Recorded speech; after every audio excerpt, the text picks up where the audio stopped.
160 millions d'années, donc qui est le résulte de l'association symbiotique entre un champignon et les racines des plantes. L'intérêt de ça, c'est que d'abord pour la plante, ça permet d'élargir l'accessibilité à l'eau et aux ressources minérales du support sol. Ça augmente la nutrition du végétal qui devient plus efficace, et puis aussi ça augmente la résistance de la plante aux pathogènes et aux aléas climatiques, puisqu'on est moins en condition de restriction. Pour le sol, on a une extension volumique de la rhizosphère, avec une accélération de la dissolution des minéraux du sol, et puis une augmentation de la diffusion du carbone organique en profondeur, puisque a priori, dans un régolithe, vous n'avez pas de carbone organique.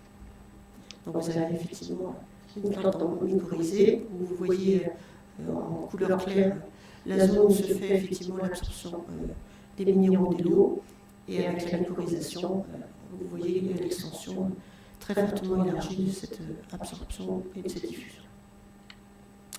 Si on continue à monter un peu, à nous rapprocher du présent, au Carbonifère, effectivement, on a une autre évolution importante, c'est que la photosynthèse, donc avec l'expansion du végétal sur les surfaces continentales au cours du Silurien, va participer à une augmentation très significative de la teneur en oxygène de l'air, jusqu'à des valeurs de 30%, ce qui va être considéré comme un véritable poison pour le fonctionnement des racines. Et cette augmentation significative de l'oxygène de l'air est entre autres attestée par l'existence de fossiles de très grands insectes. Donc une des façons de se protéger de cet oxygène, ça a été l'apparition de la fixation symbiotique de l'azote, aux alentours de 320 millions d'années, c'est-à-dire que le végétal a accepté de voir entrer les bactéries dans sa structure et de les protéger dans les nodules, avec une fonction essentielle du cortex de sénosité, c'est de contrôler le taux d'oxygène au voisinage de la racine et donc de se préserver de l'augmentation de l'oxygène qu'on observait dans l'air. Donc on passe progressivement d'un système où on avait des micro-organismes libres, dont les sources d'énergie étaient hétérotrophes ou autotrophes, avec un taux de fixation estimé de l'ordre de 1 à 2 quand c'était hétérotrophe de kilos d'azote par hectare et par an, passant à 10 à 80 s'il fonctionne sous photosynthèse. Puis en association, les exudaires racinaires de la plante haute sont utilisés, donc on a un taux de fixation qui passe de 10 à 200, et avec donc la symbiose, on utilise directement les glucides de la plante haute, et à ce moment-là, on passe de 50 à 400 kg d'azote par hectare et par an. Puis ensuite au Trias, à moins de 150 millions d'années, donc là vous avez une photo d'un paléosol qui a été observé au Groenland, où on voit donc les traces des troncs d'arbres qui ont disparu, et qui est marqué notamment par une signature au niveau du delta CEL13 qui shift de plus de 10 promille entre le Permien, donc moins de 170 millions d'années, et moins de 149 millions entre le Trias et le Permien, et qui correspond à des teneurs très élevées en méthane dans l'atmosphère. Ainsi, donc, dans la formation des sols, on passe donc de processus physiques et microbiens qui structurent la formation superficielle, puis on a une activité des métazoaires qui vont vraiment participer à la structuration des premiers sols, puis la mycorhisation, la fixation symbiotique de l'azote, de la géochimie dominée par la présence de méthane, et ensuite, donc au-delà de 65 millions d'années, le fonctionnement moderne des sols tels qu'on connaît aujourd'hui. À la troisième question, aujourd'hui, à quel pas de temps peut-on observer in situ la transformation d'un sol? D'abord, sur le terrain, on peut faire des tests très simples à la phénotroline, par exemple, qui confirment, par exemple, la présence de fer2 dans des échantillons de sol. Quand la couleur est rouge, on a effectivement du fer2. Quand il n'y a pas de couleur, c'est qu'on a une transformation effective des oxydes de fer2 en oxyde fer3, et la couleur devient ocre, et le test est négatif. Et pour observer ça, en fait, en moins d'une heure, vous avez une transformation de couleur. D'autres progrès aussi qu'on peut intégrer dans l'étude des sols, c'est ceux qui sont faits dans le cadre de l'instrumentation pour les robots qui ont été envoyés sur la planète Mars, et en particulier la spectrométrie Nussbaum. Vous avez un exemple ici, donc une petite boîte qui fait moins de 50 grammes, alors qu'un appareil laboratoire c'est 400 kg et l'électronique. Voilà. Donc ici, en situation des sols hydromorphes, où l'appareil est protégé, le pyrémie effectivement sur la terre et dans l'eau, donc là est installé dans un tube en plexiglas et donc permet de faire voyager l'instrument sur la profondeur, sur à peu près 1,20 m de profondeur, dans des sols hydromorphes ici en Bretagne. Et voilà le type de signal que l'on obtient. Donc on a une réponse très précise à la fois sur la distribution du fer 2, du fer 3, et donc on peut reconstituer comme ça l'origine du minéral.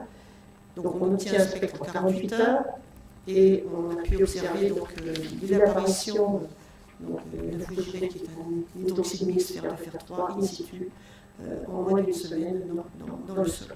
Donc transformation minéralogique des oxydes de fer en moins d'une semaine, donc in situ dans les sols. Et sur le graphique ici, vous avez donc les variations à une profondeur donnée sur plusieurs semaines d'enregistrement. Autre moyen aussi de suivre l'activité dans les sols, c'est d'utiliser un autre instrument qui lui a été développé pour l'océanographie et qui permet de mesurer donc en continu des paramètres de l'eau comme le pH, la conductivité électrique, le potentiel redox, la température. Et nous avons donc utilisé cet instrument dans les eaux libres dans les sols, à la fois à Fougères, donc qui est un massif granitique sous forêt, et aussi en Camargue, qui est plutôt une formation carbonatée sous rizière. La contrainte étant évidemment d'avoir de l'eau libre dans le sol. Et voilà le type de signal donc, enregistré. Donc là, ce sont des représentations pH et potentiel redox. Vous avez un point toutes les heures et donc des enregistrements là, sur plusieurs mois qui montrent qu'effectivement vous avez des variations importantes du potentiel redox et du pH au cours d'une saison rizicolole ou d'une saison hydrologique en forêt de fougères. Et ce qui est remarquable, c'est que, qu'on soit à Fougères ou à Camargue, on a des similitudes remarquables des signaux, alors qu'on a des environnements qui sont complètement différents, et que dans les deux cas, on a effectivement des contrôles à la fois par le fer2 et rouille verte et sulfate sulfure tout le long du système. On peut aussi jouer à des temps beaucoup plus courts, notamment quand on veut regarder la dégradation d'un apport d'engrais sous forme d'urée dans les rizières, où on a donc représenté à gauche la différence entre le pH de base de la rizière et le fait de rajouter de l'urée fait donc une augmentation de l'ordre de 0,6 unité pH, et on voit qu'on a effectivement une relaxation qui met à peu près 1200 heures dans le temps. Et quand on regarde plus finement le signal au pas journalier, on observe effectivement un signal qui est en fait asymétrique, qui correspond aux variations necténérales de l'absorption de l'azote par la plante. Donc ces enregistrements ont été obtenus in situ en rizière chez l'agriculteur. Et donc de cette façon-là, on met en évidence que l'apport d'engrais en fait, est digéré à la fois par des réactions abiotiques et biotiques par le milieu en l'espace de 3 semaines. Ainsi donc, en conclusion, on peut dire que la Terre, par son évolution depuis 5,4 milliards d'années, a imposé des conditions physico-chimiques variables dans la zone critique qui déterminent les écosystèmes et donc la formation des sols, qu'à chaque crise géologique ou de pénurie de ressources, des organismes se sont adaptés ou évolués et entraîné de nouveaux fonctionnements dans ces sols. Le fonctionnement des sols modernes, tels qu'on peut les observer aujourd'hui, sont mis en place il y a environ 60 millions d'années. Et l'instrumentation in situ permet effectivement d'harmonier des dynamiques aux deux échelles de temps qui échappent en général à l'analyse agronomique classique, qui sont les dérives lentes et les événements extrêmes. Et je vous remercie de votre attention. Bonjour, monsieur le secrétaire perpétuel, mesdames, messieurs les académiciens, mesdames, messieurs. On va changer un petit peu de sphère de réflexion, puisque je vais vous présenter une technique que nous développons depuis maintenant 30 ans, et qui est une méthode ultra sensible, et qui trouve multiples applications, et notamment des applications dans le domaine de la compréhension de la mise en place et de l'évolution des sols, et également sur l'adaptation de différents phénomènes qui modèlent la surface terrestre. notamment les taux d'inondation. J'appelle taux d'inondation et non pas taux d'érosion, parce que les paramètres que nous allons quantifier avec cette technique sont à la fois l'altération chimique et l'érosion physique, et donc la dénudation. Donc cette technique est basée sur le nucléide cosmogénique. Alors si on fait un peu d'étymologie, nucléide cosmogénique, ça veut dire noyau généré à partir du cosmos, et en fait ça désigne l'ensemble des noyaux radioactifs présents ou stables, par ailleurs, présents dans l'environnement terrestre et qui n'existent dans cet environnement terrestre que parce qu'ils sont produits par l'interaction entre les particules très énergétiques du rayonnement cosmique galactique que sont les protons et les particules alpha sur les éléments constituant l'environnement terrestre, c'est-à-dire bien évidemment la première couche que rencontrent ces particules très énergétiques, à savoir l'atmosphère, et ensuite, depuis maintenant une dizaine d'années, on est également capable de détecter les très faibles concentrations qui sont produites dans la croûte terrestre, et ça a une importance fondamentale pour le sujet qui nous intéresse. Alors, comment ça se passe? Eh bien, c'est ce qu'on appelle, je suis physicien nucléaire, je vais vous abreuver de termes spéciaux, donc ça s'appelle une réaction de spallation. Ça veut dire quoi? Ça veut dire que vous voyez que le proton rouge de 1 gigaélectronvolt pénètre dans le noyau mais en ressort. C'est ça qui caractérise la réaction de spallation. Toutefois, quand cette traversée du noyau il y a déposé de l'énergie, a excité le noyau qui va fissionner ou se désexciter en émettant des particules secondaires. Et il va laisser comme résidu, puisqu'il a libéré des protons et des neutrons, un nouveau noyau qui, lui, n'est pas présent normalement dans l'environnement terrestre, parce que la plupart de ces noyaux sont des noyaux radioactifs, que leur temps de demi-vie est très inférieur à 450 millions d'années. Alors pourquoi 450 millions d'années? Parce que comme on vient de vous le dire, la Terre a 4,5 milliards d'années, qu'un isotope radioactif n'est présent dans l'environnement et n'est considéré comme présent que pendant 10 périodes. Donc les seuls éléments radioactifs encore présents dans l'environnement terrestre sont des éléments radioactifs qui ont un temps de demi-vie supérieur à 450 millions d'années. Or, les éléments dont nous parlons, le plus célèbre d'entre eux est le carbone 14, qui a un temps de demi-vie de 5730 ans. Donc, il disparaît au bout de 45-50 000 ans, d'où la limite sur la datation par le carbone 14. Donc ces éléments n'existent, le carbone 14 et d'autres que nous allons examiner, n'existent dans l'environnement terrestre que parce qu'ils sont produits lors de ces réactions nucléaires. Ces réactions nucléaires vont, comme vous l'avez vu, émettre des particules secondaires qui sont elles-mêmes suffisamment énergétiques pour induire d'autres réactions nucléaires et d'autres particules secondaires. Donc, dans la traversée de l'atmosphère, se développe ce qu'on appelle une gerbe atmosphérique, c'est-à-dire que sur l'ensemble de l'épaisseur de l'atmosphère terrestre, les nucléides cosmogéniques sont produits. Alors, ils sont produits, mais bien évidemment, lors de la traversée de l'atmosphère, plus vous avancez dans l'atmosphère, plus il y a eu d'interaction, donc plus il y a eu d'énergie perdue, donc moins efficace est la réaction nucléaire. Donc votre taux de production, la quantité de nucléides cosmogéniques que vous allez produire dans l'atmosphère va diminuer du sommet de l'atmosphère vers le niveau de la mer. Lorsque vous pénétrez dans la croûte terrestre, eh bien, ça continue, c'est-à-dire que la densité de la croûte étant très supérieure à la densité de l'atmosphère, là aussi, le rayonnement cosmique va très rapidement s'atténuer, et c'est cette propriété-là que nous allons utiliser, c'est-à-dire qu'en fait, les nucléides cosmogéniques ne sont produits que, en gros, en simplifiant à l'extrême, que dans les 3 premiers mètres superficiels de la croûte terrestre. Alors, on a un problème. Donc ça, c'est ce que je viens de vous dire, je vais passer assez rapidement. On a différents problèmes à résoudre. Le premier problème, c'est que les rayonnements cosmiques galactiques sont constitués de protons et de particules alpha, qui sont des noyaux d'hélium épluchés à 2 fois plus.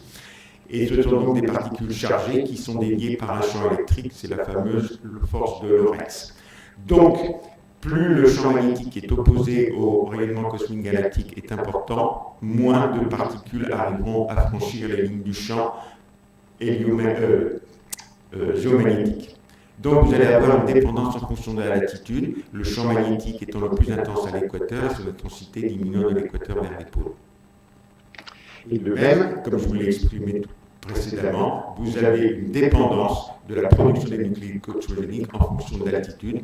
Ces deux paramètres devront être pris en compte lorsque nous aurons à transformer des concentrations en durée ou en taux de dénudation ou n'importe quel autre taux. Alors, je vous ai parlé quels sont les principaux nucléides cosmogéniques que nous utilisons. Alors, je vous ai parlé du carbone 14 qui est en fait bien connu depuis les années 1950.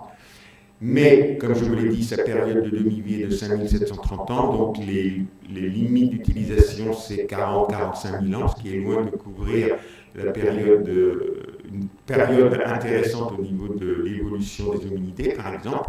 Et donc, on s'est adressé au deuxième nucléide cosmogénique, produit à partir des principaux constituants de l'atmosphère, que sont l'azote et l'oxygène, et qui a une période supérieure au carbone 14, c'est le beryllium 10, qui a une période de 1,387 millions d'années, et qui donc, a priori, autorise des datations sur les 14 derniers millions d'années. Mais lorsque l'on a pris conscience de tout ça, lorsque l'on sait tout ça, qui sont basés en fait sur des concepts assez simples de la physique, se pose le problème de mesurer ces nucléides cosmogéniques, sachant que lorsque l'on a voulu étendre la gamme de datation en les utilisant, qui a été le premier motivation pour s'intéresser à ces nucléides cosmogéniques, on ne peut disposer que de deux techniques, que sont le comptage des décroissances radioactives et la spectrométrie de masse. Le comptage des décroissances radioactives, il est certes utilisable, mais plein de contraintes. C'est-à-dire que ce n'est pas une méthode extrêmement sensible, il faut des cibles radiochimiquement très pures, ce qui implique des traitements longs et répétitifs extrêmement fastidieux. La quantité de matière à ioniser pour avoir un taux de comptage suffisant pour avoir une bonne statistique est généralement élevée, et le taux de comptage, pour avoir un taux de comptage constant, il faut en permanence augmenter la quantité de matière lorsque l'âge augmente, puisque vous avez de moins en moins d'isotopes radioactifs dans votre matériel quand son âge est élevé. Donc, un certain nombre de physiciens ont essayé d'utiliser le comptage de décroissance radioactive. Je vais vous donner deux exemples. Alors, ils ont développé des détecteurs à très haute sensibilité. Avec ces détecteurs, on pouvait mesurer du beryllium 10 dans de la glace polaire, mais il fallait utiliser des tonnes de glace polaire. Ou on pouvait mesurer également du beryllium 10 dans des sédiments marins, mais il fallait utiliser des kilogrammes de sédiments marins. Donc c'est un exploit technologique, certes, mais sans aucune application possible, puisque vous ne faites pas de la stratigraphie avec des tonnes de glace et des kilos de sédiments.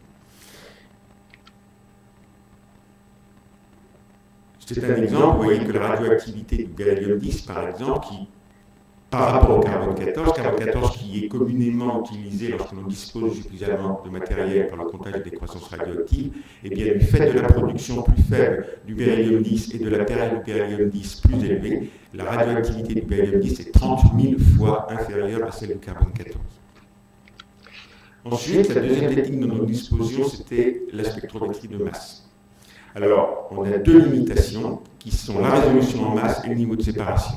La résolution en masse, ça veut dire quoi? Ça veut dire que quand je dis que ce beryllium 10, en fait, je parle du beryllium 10, quelque chose.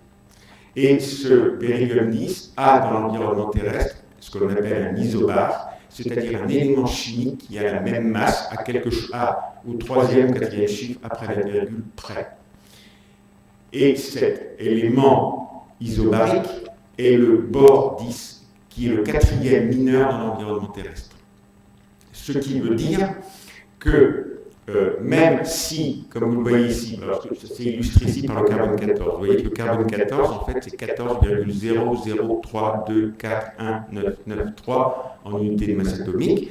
L'isobare du carbone 14, c'est l'azote 14, dont la masse est 14,0030. Vous voyez que ça se différencie au quatrième chiffre après la virgule.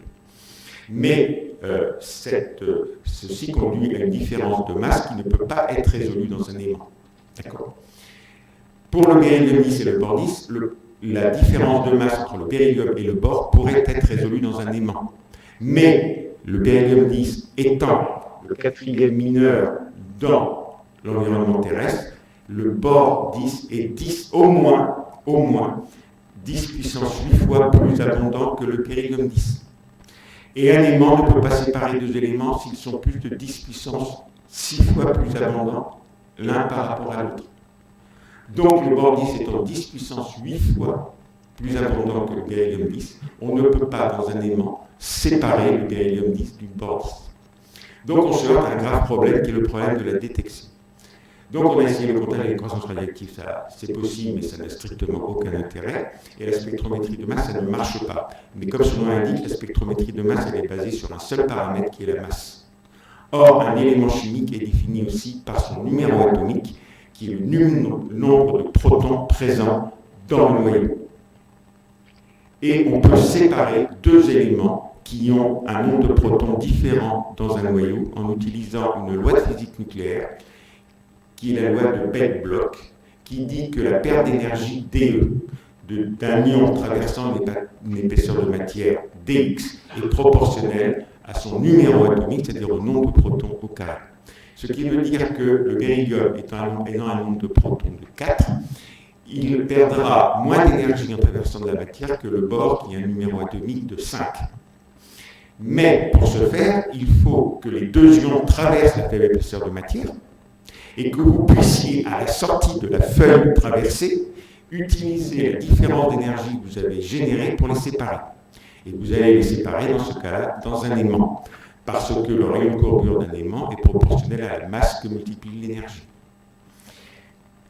Comment faire traverser à deux ions une faible épaisseur de matière, dans lesquels ils vont perdre d'énergie, tout en conservant assez pour pouvoir être ensuite analysés dans un champ magnétique? Vous n'avez qu'une seule possibilité, c'est de les accélérer, d'où la technique de spectrométrie de masse par accélérateur. Dans cette technique, en fait, ce que l'on fait, c'est qu'on accélère les ions pour leur permettre de traverser une faible épaisseur de matière qui est à la séparation entre la ligne bleue et la ligne rouge, la ligne bleue représentant le bore et la ligne rouge représentant le beryllium. Pardon. Et donc, vous voyez que grâce à l'accélération, ici c'est une accélération sur cet appareil de 4,7 millions de volts, c'est un accélérateur dont je vais vous montrer une photo que nous avons conçu, que nous pilotons nous-mêmes. Et grâce à ça, on peut séparer le beryllium du bore. Et ensuite, on va pouvoir compter les atomes de beryllium qui sont présents dans notre échantillon. Alors voilà, l'appareil lui-même en haut, vous voyez, ça fait à peu près 40 mètres de long sur 20 mètres de profondeur, avec les différents éléments qui le constituent. Vous vous rappelez, alors, à quoi on aboutit grâce à ça? Grâce à ça, on aboutit à une augmentation de 6 ordres de grandeur de la sensibilité de la détection par rapport au comptage des croissances radioactives. Maintenant, on est capable de mesurer la concentration en beryllium 10 dans 500 grammes de glace, et on est capable de mesurer la concentration en beryllium 10 dans 500 mg de sédiments marins. Alors, il y a deux espèces. Je vous ai dit que, en fait, historiquement, cette technique a d'abord été appliquée parce qu'au cours des 30 dernières années, on a gagné à peu près 2 à 3 ordres de grandeur en sensibilité grâce au développement technique. En 1988, on était capable de mesurer le beryllium 10 dans des matériaux extraterrestres, dans des morceaux de météorites, des échantillons lunaires, parce que vous avez beaucoup de sites du tableau périodique qui ne sont pas protégés par l'atmosphère. À partir du début des années 1980, au milieu des années 90, on a été capable de mesurer le beryllium 10 produit dans l'atmosphère, dans les glaces de sédiments marins. Et depuis les années 2000, on est capable de le mesurer directement dans des échantillons de roches qui se trouvent dans les 3 premiers mètres de la croûte terrestre. Tout ça grâce à l'amélioration de la sensibilité. Donc il y a, dans l'environnement terrestre, il y a le beryllium 10 qui est fabriqué dans l'atmosphère et le beryllium 10 qui est fabriqué, et nous verrons plus tard, le beryllium 10, si j'ai le temps, qui est fabriqué dans la croûte terrestre. Donc, aussi étrange que cela puisse paraître, les premières applications, les premières mesures de beryllium 10 dans des échantillons naturels terrestres ont été faites dans des sols. Mais ils ont été faits par des physiciens nucléaires comme démonstration de la faisabilité, sans aucune interaction avec des pédologues ou des personnes ayant des connaissances adéquates en sciences du sol. Ce qui en a été conclu, c'est un certain nombre de concepts, à savoir qu'on connaît la source, elle est atmosphérique, ça arrive en surface. Il va y avoir développement d'argiles qui vont être très absorbantes pour le beryllium 10, qui bougent dans la colonne du sol, donc ils vont descendre avec les argiles, puis après on arrive à la saprolite. Voilà en gros le schéma. Mais quand on regarde un peu ce qui se passe dans d'autres profils, on s'aperçoit, bon, c'est des mesures qui datent des années 80, on s'aperçoit que ce n'est pas tout à fait le profil auquel on s'attend. Et puis, si on multiplie, si on va dans les zones tropicales et subtropicales, on a encore des profils différents. Alors, c'était des démonstrations de faisabilité, sans études géochimiques adéquates, sans études pédologiques adéquates, etc. On est en train de reprendre tout ça. Actuellement, dans le cadre de programmes qui visent à comprendre le comportement géochimique du beryllium 10 atmosphérique dans les sols, afin de déterminer et d'essayer de comprendre l'évolution des sols sur des périodes de temps longues, c'est-à-dire sur des périodes de temps supérieures à plusieurs milliers d'années. C'est l'intérêt de ces nucléides cosmogéniques, c'est la possibilité d'investiguer sur de grandes périodes de temps. Et pour ce faire, pour essayer de comprendre comment ces sols se développent et évoluent sur des temps très longs, eh bien, il faut comprendre la géochimie du beryllium. Et comprendre, par exemple, s'il y a des influences du pH, s'il y a des influences de la matière organique, du type de matière organique, etc. Donc, on reprend toutes ces études en collaboration avec des personnes de l'INRA pour vraiment déterminer les paramètres fondamentaux contrôlant le comportement du beryllium 10 dans les sols, en étudiant des sols ayant des caractéristiques extrêmement différentes, sans matière organique, plein de matière organique, pH basique, pH acide, etc. La première étude a été... Alors, généralement, il faut mieux essayer de s'adresser à des systèmes simples. Donc, notre première étude a porté sur alors, on a pour objectif de quantifier la perte des argiles dans les sols, notamment par les civages.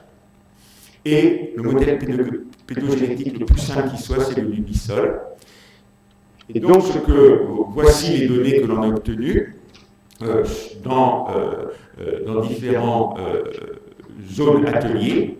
Et ce que l'on remontre, comme vous le voyez en bas à gauche, oui, pour vous, eh bien, c'est qu'on a une relation linéaire entre la concentration beryllium 10 dans le sol et la fraction inférieure, comprise entre 0 et 2 micromètres.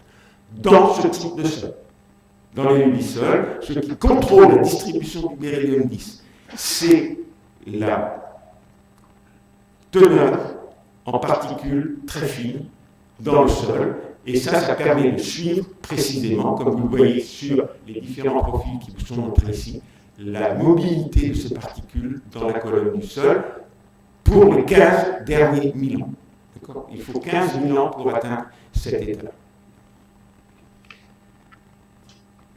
Donc, en utilisant le beryllium 10 dans ce type de sol, alors maintenant on va vers des sols qui sont plus riches en matière organique, dans lesquels il y a des circulations fluides potentielles pour voir les mobilités en phase aqueuse, etc. Mais cette première étude a montré a permis de simuler sur 15 000 ans les transferts des particules fines au sein des profils. On voit que la mise en place d'un ventre de particules fines en 30 ans qui descend dans le profil pour atteindre sa profondeur actuelle autour de 9000 ans, et une réactivation du lessivage vers 12 000 ans lors de la mise en place de l'agriculture. Et on a pu simuler la redistribution du carbone organique dans les sols en mettant en évidence l'importance des interactions carbone organique particules fines prises en compte dans cette modélisation. Maintenant, la lumière rouge n'est toujours pas allumée, c'est parfait. Que peut-on faire avec la deuxième type de nucléides cosmogéniques, c'est-à-dire les nucléides cosmogéniques qui sont produits à surface dans les 3 premiers mètres de la profondeur? Eh bien, c'est précisément déterminer quand les échantillons que l'on analyse sont arrivés dans cette zone des 3 mètres.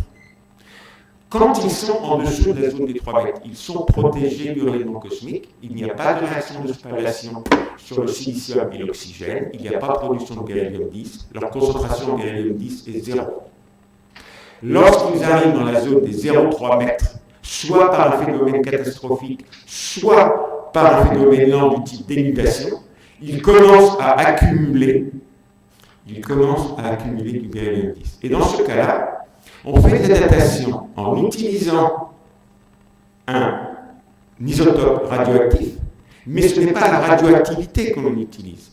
Ce que l'on utilise, c'est l'accumulation au cours du temps de cet isotope radioactif, qui s'accumule parce qu'il est exposé à l'interaction avec les particules de rayonnement cosmique.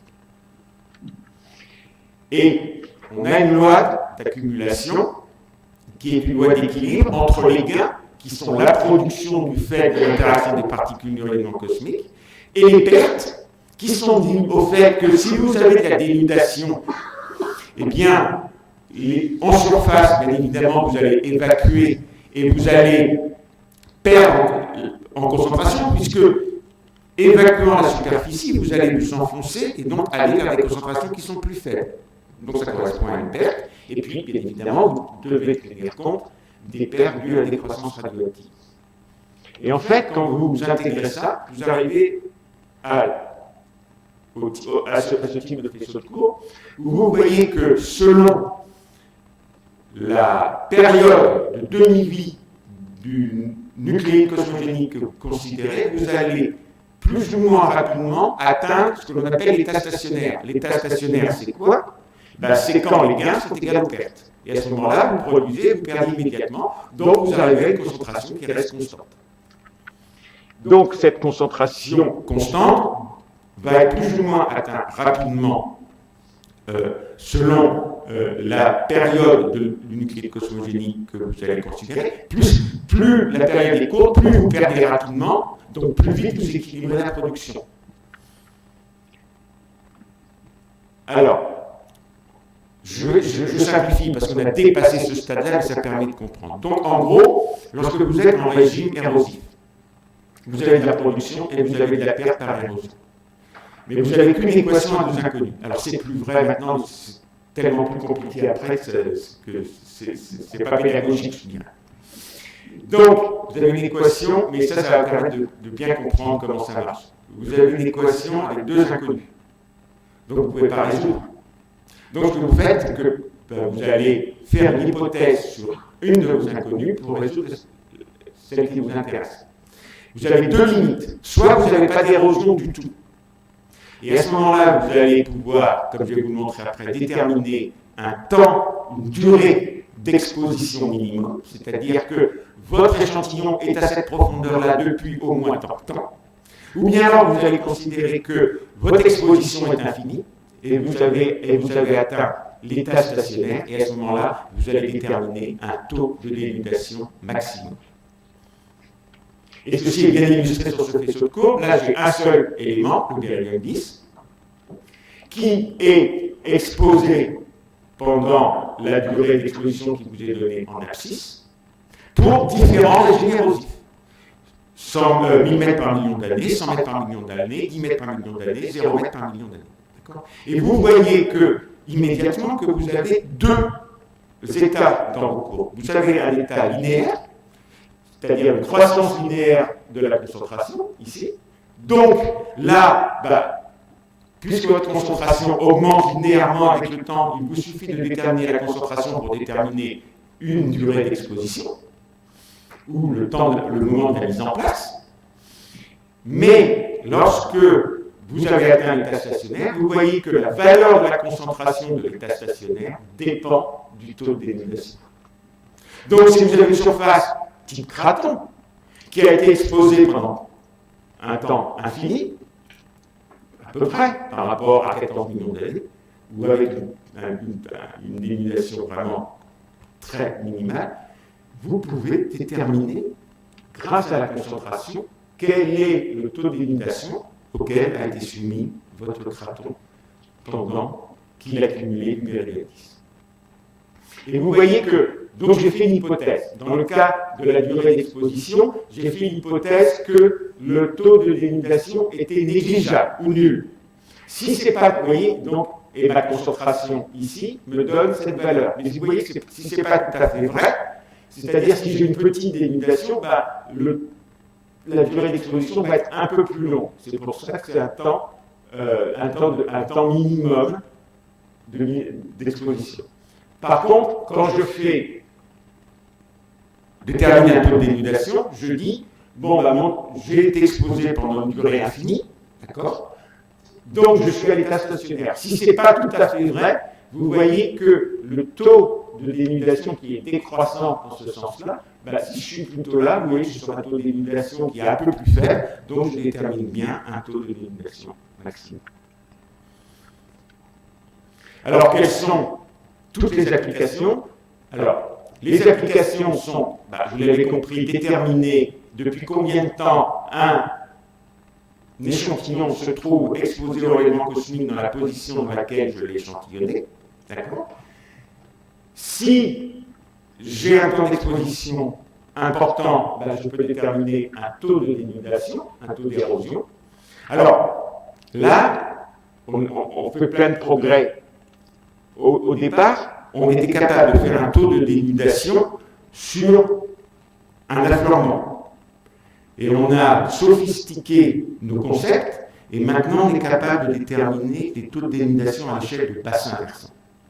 Alors pourquoi ça a une importance pour l'évolution des paysages? Par exemple, on travaille sur le recul des escarpements côtiers. Vous avez un escarpement, type en Afrique du Sud ou en Australie, qui recule par rapport à la côte. À quelle vitesse recule-t-il?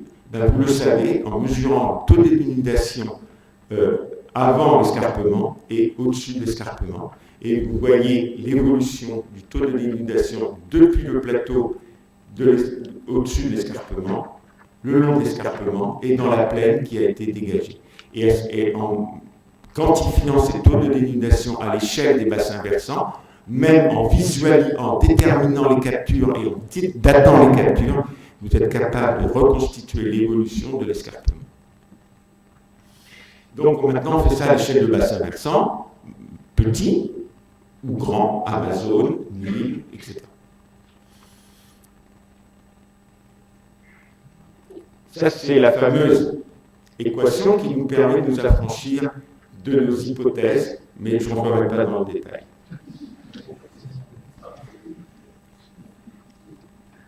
La première étude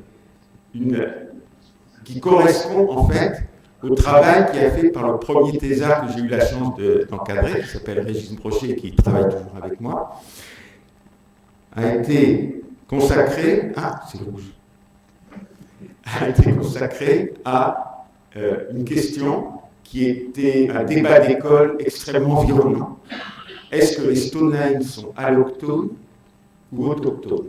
C'est-à-dire, est-ce que se développent sur place ou est-ce que c'est un apport extérieur?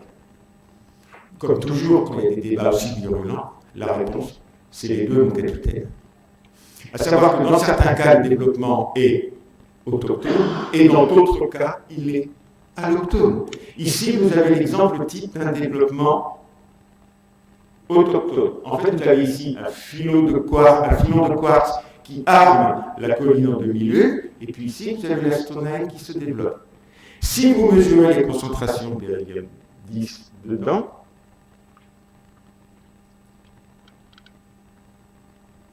le long du filon de quartz, qu'est-ce que vous avez? On voit qu'on a un profil en fonction de la profondeur, qui est lié à l'atténuation du rayonnement cosmique.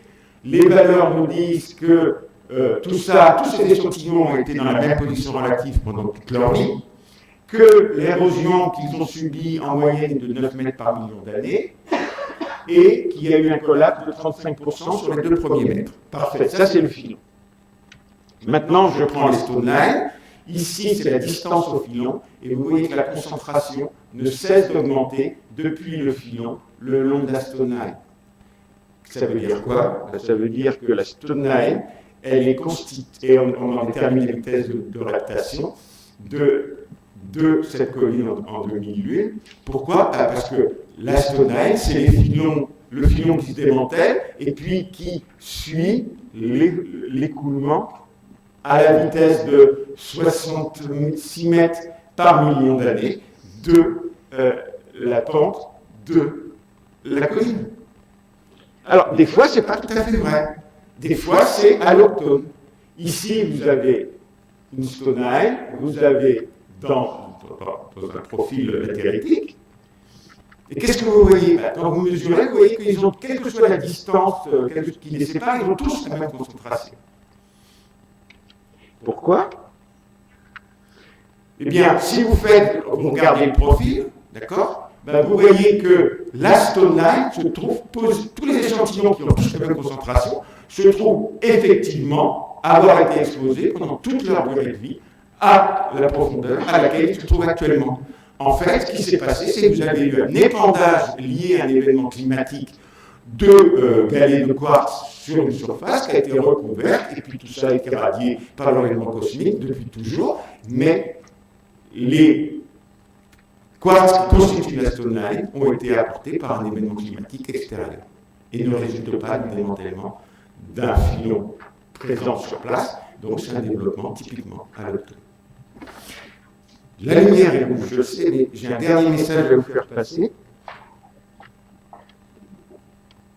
Bon, ça, je passe vite, je suis désolé. Voilà, c'est ça. En fait, avec les nucléides cosmogéniques, lorsque vous mesurez un taux de dénudation dans un bassin versant, vous mesurez le taux de dénudation intégré sur plusieurs centaines, voire plusieurs milliers d'années. D'accord. Et on a fait une étude qui est l'étude suivante. À Porto Rico, un bassin versant qui a été appareillé par USGS pendant une très longue période. Et le taux de dénudation actuel, il est de 750 mm par millier d'années. D'accord? Ça, c'est ce que mesure USGS depuis 30 ans dans les solubles et les particules solides qui sortent de ce bassin versant. Ici, vous avez un bassin versant qui n'a jamais été anthropisé. Jamais. D'accord? Le taux de dénudation que l'on mesure avec les nucléides cosmogéniques, dedans, il est de 45 plus ou moins 15 mètres par millier d'années. D'accord? Maintenant, vous faites la même manip dans le bassin qui a été anthropisé et qui a été instrumentalisé par, ou instrumenté, c'est mieux instrumenté par USGS, et vous voyez qu'on mesure un taux de 85 mètres par millimètre par millier d'années. En fait, ce taux est 10 fois inférieur au taux actuel. Il n'est pas exactement égal à celui non anthropisé ici, parce que voilà l'effet de l'anthropisation, c'est-à-dire une augmentation extraordinaire du taux de dénudation, qui dans les nucléides cosmogéniques se trouve extrêmement atténué, ce qui conduit en gros à augmenter d'un facteur 2 le taux pré-anthropique. Néanmoins, vous avez ici un moyen de bien quantifier, d'avoir une belle appréciation de l'effet de l'anthropisation sur le taux de dénudation de notre bassin versant. Merci. Merci, mesdames, messieurs. Je vais donc vous emmener à une échelle spatiale différente. On va pas parler d'atomes, etc. On va parler de paysages. Et je vais vous emmener en fait dans les paysages des vallées alsaciennes, donc versant alsacien des Vosges, sur lesquels on peut observer très fréquemment, vraiment très fréquemment, des banquettes. Vous en voyez ici à deux endroits différents, dans la vallée de la Thur à Golbart-Altenbach, dans la vallée de Val d'Argent à Lièvre. Donc des banquettes qui sont très fréquentes, aussi bien sous pâturage que sous forêt, et qui sont communément appelées sur place des terrasses. sachant que leur origine peut être très variée. Il peut y avoir deux origines différentes. Ça peut être effectivement des vraies terrasses, ça peut être aussi ce qu'on appelle des rideaux de culture. Je vous présenterai tout à l'heure la différence entre les deux. Morphologiquement, sur le terrain, c'est pas toujours facile de faire la différence entre les deux. Ici, vous avez à gauche des rideaux de culture, à droite des terrasses. Bon, clairement, si vous ne faites pas de fausses pédologiques ou des sondages à l'arrière, vous ne pouvez pas voir la différence. Cette différence, on l'observe par contre bien lorsque l'on fait des coupes. Les terrasses, c'est assez facile. Les terrasses, ça résulte d'un aménagement volontaire d'un versant. On creuse à l'amont, on remblaye à l'aval. À l'aval, on a des paliers au sol qui sont conservés sous le remblaiement. Et à l'amont, on a les horizons de sol, parfois même la partie supérieure des niveaux géologiques qui subissent une ablation. Les rideaux de culture, c'est un processus totalement différent. Les rideaux de culture, ce n'est pas volontaire, c'est complètement involontaire. Ça résulte de l'implantation d'un système de haies perpendiculaires à la pente. Et à l'amont de ces haies s'accumulent en fait les colluvions, c'est-à-dire la terre en fait érodée dans les champs. Ce qui fait que l'horizon supérieur du sol, si vous voulez, s'épaissit, peut atteindre 1 mètre, voire 2 mètres de haut, alors que la partie inférieure du sol n'est pas touchée. Donc vous voyez que en fait, il est assez facile, lorsque l'on fait des tranchées, de faire la différence entre ce qui est terrasse et ce qui est rideau de culture. Et l'intérêt de ces rideaux, c'est que les colluvions s'accumulant avec le temps, ça constitue en fait des archives pédologiques qui sont précieuses pour reconstituer l'histoire des paysages. Et je vais vous en montrer maintenant 2 exemples. Le premier exemple, c'est donc dans la vallée de la Ture, appelée aussi vallée de Tannes, et concerne l'histoire en fait de parcellaires qui sont en bandes que j'ai appelées isolipses, tout simplement, parce que vous voyez ici très bien que ces replats, en fait, ces banquettes, perpendiculaires au cours de niveau, occupent des versants entiers de montagne. Hein, ici, il y a facilement 400 ou 500 hectares d'un seul tenant qui se présente sous cette forme-là. Ça m'incite à dire d'ailleurs que ces parcellaires ne résultent pas d'actions isolées d'agriculteurs par-ci, par-là, mais ça résulte vraiment d'une action concertée de planification à l'échelle de versants par une autorité qui reste à définir. Alors on a eu de l'argent du département minier du CNRS pour faire un certain nombre d'études, en particulier on a sur ce secteur fait 2 tranchées, l'un sous une banquette sous pâturage, une autre sous forêt. Dans le sens de la pente, pour analyser l'organisation des sols et faire un certain nombre d'analyses là derrière. Bon, vous voyez ici les 2 rideaux, enfin, je dis déjà que ce sont des rideaux, mais c'est clair quand on voit l'organisation du sol, on a vraiment un horizon supérieur qui est très épaissi, avec la matière organique, parce que c'est l'érosion de l'horizon de surface, tout simplement, alors qu'en dessous, la structure du sol n'est pas du tout touchée. Ce sont des alloglisols qui reposent même sur des formations de pente pléistocène, mais clairement, les banquettes ici, même si les gens sur place les appellent des terrasses, ce sont des rideaux de culture. Alors on a fait un certain nombre d'analyses dessus, je passe un petit peu rapidement sur les analyses biogéochimiques, la fraction lipidique des matières organiques. Hein. On a des marqueurs typiques de POAC, sans pouvoir dire si c'est de la prairie ou si c'est de la céréale, impossible à dire. Pareil en micromorphologie, on a certains niveaux qui sont plus riches en phytolithes, donc POAC également, mais pré-culture, c'est difficile à dire. La spectroscopie prochain infrarouge est un peu plus parlant parce qu'elle nous montre quand même à la base des 2 profils, que ce soit le profil prairial ou le profil forestier, que l'on tend systématiquement vers la forêt. Donc on a de la matière organique qui provient en fait d'une origine forestière à la base de ces profils colluviaux, ce qui implique qu'il y a eu du défrichement forestier avant mise en culture. Après on a une espèce de mix entre forêt et prairie, c'est normal vu l'histoire successive du secteur. Donc je n'insiste pas tellement sur ces résultats, on va un petit peu s'attarder davantage sur la pédontracologie. Pédontracologie, c'est une fraction un petit peu particulière de l'anthracologie qui s'intéresse aux charbons bois des sols, et en particulier des charbons qui sont très petits, sachant que ces charbons sont globalement très dispersés, qu'il n'y a pas de stratigraphie, on est dans des sols, il y a beaucoup de bioturbation. On peut avoir un charbon qui a 10 000 ans qui a 10 cm de profondeur, et un charbon qui a 1000 ans et qui a 1 mètre de profondeur. Ça nous est déjà arrivé, ce genre de choses. Il n'y a vraiment pas de stratigraphie.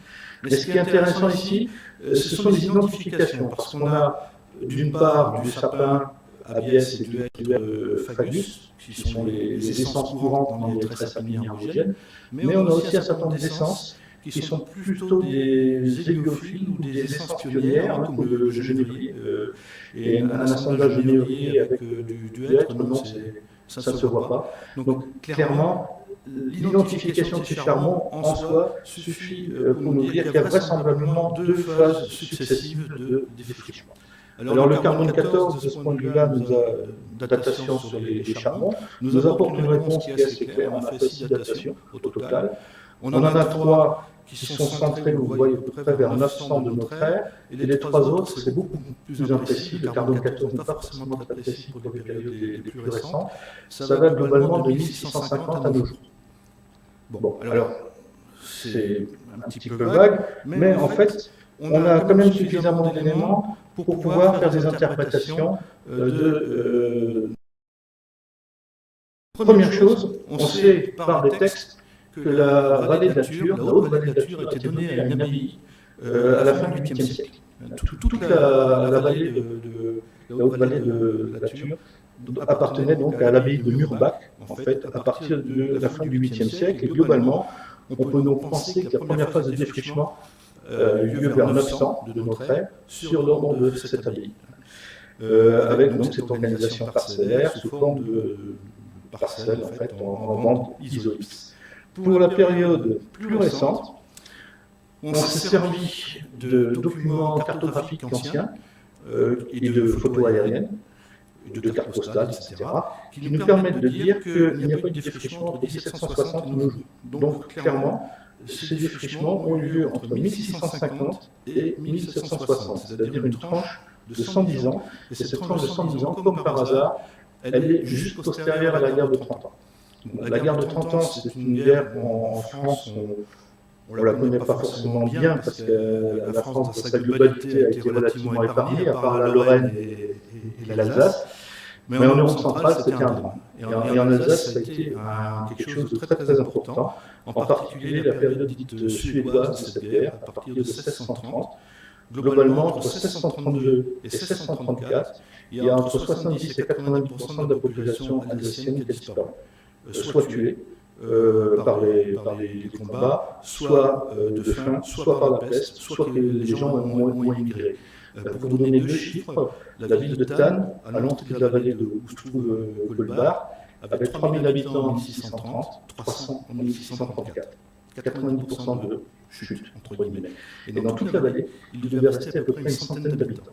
Donc clairement, les gens, ils ont abandonné en fait tout un tas de terrains agricoles qui ont été repris par une forêt, on va dire, pionnière, puis hélicophile.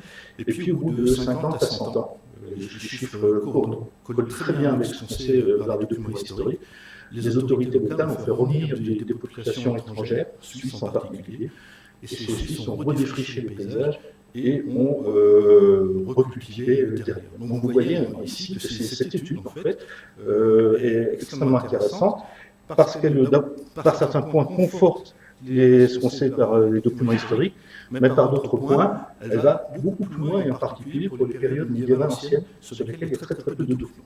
Alors très rapidement, je vous de haies, en bande isolée, si on se souvient que chacune de ces banquettes correspond à l'emplacement d'une haie, eh bien ça nous donne un petit peu ce paysage qu'on voit à droite, avec donc des parcelles très très longues, séparées par des haies, des paysages qu'on n'a plus tellement l'habitude de voir en France, mais qui existent encore dans certains pays européens. Voilà, ça c'est une image que j'ai tirée de Google. On est à la frontière entre la République tchèque et l'Allemagne. Les analogies entre la reconstitution et le paysage réel sont frappantes. On est quasiment à la même échelle spatiale ici. Et en plus de ça, Lorsque vous regardez les enluminures du XVe siècle, on a l'impression quand même que dans les arrière-plans, des restes de ces paysages sont encore figurés. Et pour aller même un tout petit peu plus loin, ça c'est un extrait des trésors du duc de Berry. Ce ne sont pas des enluminures du frère de Limbourg, qui datent des années 1414, mais ce sont des enluminures de Jean Colombe, qui datent de la fin du XVe siècle. Et là, ce sont très clairement des rideaux de culture qui sont représentés. Il y a 7 ou 8 niveaux absolument différents. Ils sont déjà très marqués dans les paysages du XVe siècle, ce qui montre bien aussi qu'ils ont une histoire beaucoup plus ancienne. Les rideaux de culture, ça ne se fait pas en 10 ans ou 15 ans. Deuxième exemple que je voulais vous donner, c'est une toposéquence qu'on a étudiée à Absaï, dans le Sougo, c'est tout à fait le sud du département du Haut-Rhin, dans une zone, le Sic, en fait, où on a une toposéquence, si vous voulez, qu'on a pu séparer en 3 tronçons par l'existence de rideaux de culture. Alors, cette toposéquence est particulièrement intéressante parce qu'elle nous montre dans la partie aval, ici, des reliquats d'horizon BT. Il y avait un Luvisol qui s'est développé. Et on a aussi pu montrer, par les observations de terrain, que la partie supérieure du Luvisol ici était colluvionnée. Elle est séparée de la partie basale par des lignes de galets, de très gros galets par moment. Et la micromorphologie, en plus, nous apporte un deuxième élément qui va dans ce sens. On a des revêtements qui sont désorganisés, qui proviennent donc de l'accumulation par érosion de la chaux. Deuxième élément extrêmement intéressant, c'est qu'à l'amont, il n'y a plus du tout de Luvisol. Donc globalement, on peut dire qu'il y avait un Luvisol qui occupait tout le versant, et que ce Luvisol a été en fait érodé, et que cette érosion était totale, ici, la troncature était totale, avant l'établissement de cette haie. Pourquoi? Parce que dans les colluvions accumulées derrière cette haie, on ne retrouve rien, que ce soit à l'échelle macroscopique, en observation de terrain, ou à l'échelle micromorphologique. Il n'y a absolument aucun reliquat de BT qui soit conservé dans les colluvions accumulées ici.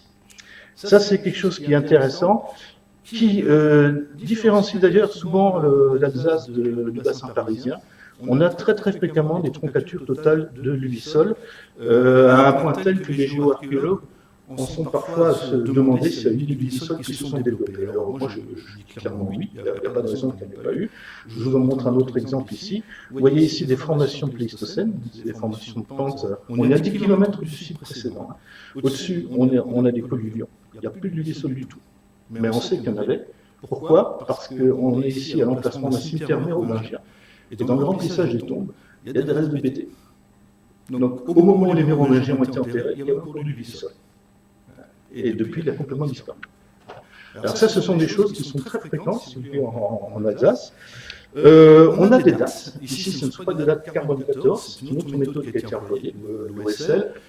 Pour faire très simple, ça permet de dater le temps écoulé depuis la dernière exposition de grains très fins de quartz ou de feldspath au Soleil. Et globalement, on a 3 séries de dates. On a d'une part une date à 5760, et une à 4360, qui nous ramène au néolithique, et qui nous disent que dès le néolithique, le Luvisol était tronqué partiellement ici, et dès 4300, colluvionnait ici. Deuxième date toute seule, 2700 à la base des colluvions d'amont, qui nous disent que cette haie, qui a abouti à la formation de l'autoculture, a été établie à la transition entre l'âge du bronze et l'âge du fer.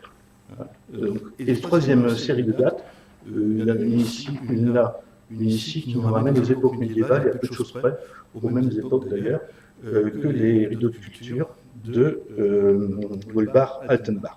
Donc globalement, si vous voulez, je retiens ici simplement deux ou trois faits majeurs. Il y avait déjà en Alsace des haies il y a 2700 ans. Sans qu'on puisse parler d'un système aussi complexe, les systèmes andézoïdes qui se sont certainement développés bien plus tard.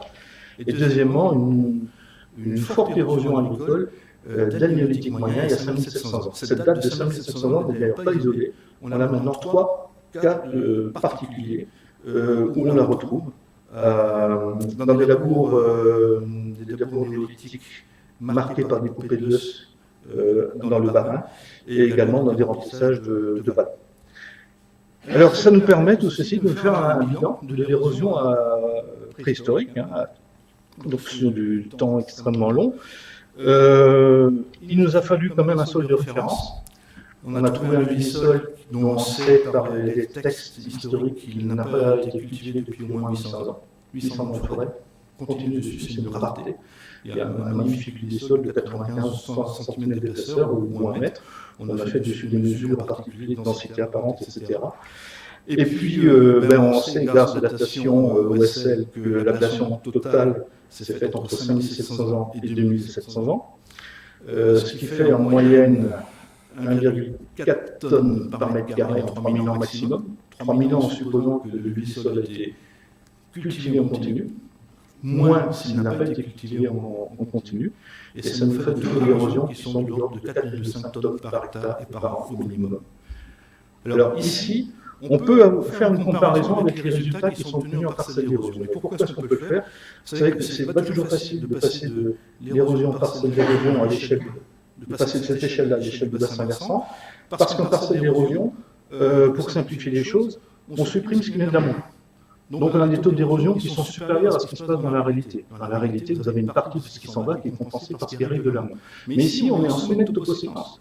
On est exactement dans les mêmes conditions que les parcelles d'érosion. Et de ce point de vue-là, on peut comparer. Or, en parcelle d'érosion, sur ce style de matériaux, on a des érosions qui sont de l'ordre de 3 à 7 tonnes par hectare et par an. Ça veut dire qu'à l'époque préhistorique, au néolithique, à l'arrière, les gars, ils arrivaient à éroder autant qu'à l'agriculture moderne. C'est un résultat, je vous assure que il y a des fondations qui tremblent par moment. Hein. Quand on en discute, que ce soit avec des agriculteurs d'un côté ou avec des écologistes de l'autre, ça remue énormément. Bien, alors, quelques conclusions en fait sur. Je ne sais pas si j'ai dépassé mon temps parce que la lumière est allumée depuis le début. Donc, je n'ai pas de repère. Je n'ai aucun repère. Donc, j'en ai encore pour 2-3 minutes. La première chose que je vais vous montrer par ces exemples, c'est donc l'intérêt de l'utilisation de ces archives en fait, pédologiques en termes de connaissance de l'histoire locale. Parce que globalement, c'est vrai que les archives historiques sont relativement muettes, et sont d'autant plus muettes qu'on remonte vers le Moyen-Âge. Un intérêt aussi sur l'histoire de l'érosion, parce que là, on peut intégrer le temps sur plusieurs millénaires, ce qui n'est bien sûr pas le cas des parcelles d'érosion qui fonctionnent en général pendant quelques années ou quelques dizaines d'années au maximum. Et puis ensuite, ça apporte aussi des perspectives pour l'histoire régionale, mais l'histoire régionale prise au sens large, l'histoire régionale des paysages, dans différents types de paysages. Et juste le diapositive pour terminer, ça c'est une petite carte qui a été faite par un étudiant de master suite à ces travaux qu'on a fait à Goldbach. L'idée c'est que ces rideaux de culture étaient liés à l'extension des abbayes. Et vous voyez ici, en vert, c'est les zones qu'il n'a pas pu prospecter parce que le vignoble, donc terrasse, et donc on ne peut pas travailler réellement. Ça oblitère le passé plus ancien, mais toutes les zones rouges que vous voyez ici sont des zones de rideaux de culture. Et vous voyez qu'il y en a dans toutes les vallées vosgiennes, et que dans chaque vallée, pratiquement, vous avez un carré bleu qui correspond à une abbaye très ancienne. Donc il y a une piste à explorer de ce côté-là qui est très intéressante. Ça intéresse énormément les historiens locaux parce qu'ils n'ont pas accès à ce genre de données sur le passé des abbayes. Ça vous montre aussi que c'est comment déconnecter les châteaux qui sont des petites étoiles bleues. Puis deuxième exemple, ça c'est juste une photo que j'ai prise comme ça pendant les vacances. On est ici dans le Rio Sénel, dans la vallée de la Clarée. Vous retrouvez des rideaux de culture un peu partout. Hein. Puis ces rideaux, vous voyez, qui sont recouverts par des pierriers. Mais la topographie du rideau est marquée en dessous. Vous avez à d'autres endroits, ce sont des pierriers qui viennent s'appuyer sur le rideau, ici, ou alors même transverse, ce qui montre bien que ces pierriers résultent d'une phase d'épierrement de champ bien postérieure à celle des rideaux. On est ici sur 2 phases de mise en valeur du milieu. Et ça, je l'ai vu dans la vallée de la Clarée, je l'ai vu en Alsace, je l'ai vu en Moselle, je l'ai vu à différents endroits.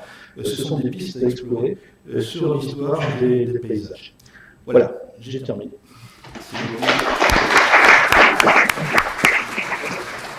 Merci beaucoup pour ces 3 exposés tout à fait passionnants et qui, je suppose, vont soulever pas mal de questions. Qui souhaite commencer? Il y a différentes échelles de temps, d'espace.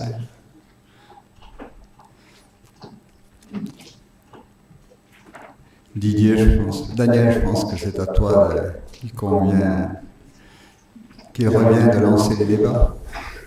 Ma première question, c'est pour Fabienne Trollard. Si j'ai bien compris, on a des changements de pH extrêmement rapides dus aux conditions d'oxydoréduction. Quand le pH, disons, quand on est en milieu hydromorphe, avec excès d'eau, eh ben, le pH remonte, et puis inversement, quand ça s'arrête, le pH baisse. Non, le pH était un abscisse. Le pH était représenté en abscisse. Ce qui est en ordonnée, c'est le potentiel d'oxydoréduction. Oui, c'est celui-là qui varie énormément, et en particulier à cause de l'introduction d'oxygène, soit par l'eau de pluie, soit par l'air. Oui, mais par exemple, si je prends les rizières qu'on a en Guinée, il suffit en fait de laisser couvrir le sol par l'eau, et le sol ne s'acidifie pas. Et puis si on aère, eh bien, le sol s'acidifie et on grille tout, quoi. Mais alors, justement, une question. Est-ce que ça peut être utile pour nos analyses de sol actuelles? En tout cas, c'est ce qui nous a permis de mettre en évidence les dynamiques extrêmement rapides dans les sols de rizière, et qui posent effectivement un problème au niveau agronomique, puisque quand on discute avec les agriculteurs, ils nous disent autant c'est facile de faire du blé dur, et autant c'est difficile de faire du riz, parce que justement les conditions sont tellement variables dans le temps qu'on ne peut pas simplement raisonner comme on le fait habituellement, avec un sol moyen et des teneurs d'apport en engrais classiques. Mais par exemple, dans le nord de la France, mais t'as pas de rizière. Quand au printemps on a un excès d'eau, on dit le blé il crève, et c'est une des raisons pour lesquelles le peuplement végétal parce qu'effectivement, pourquoi le blé ne résiste pas? Parce que lui n'a pas d'éranchyme, à la différence du riz.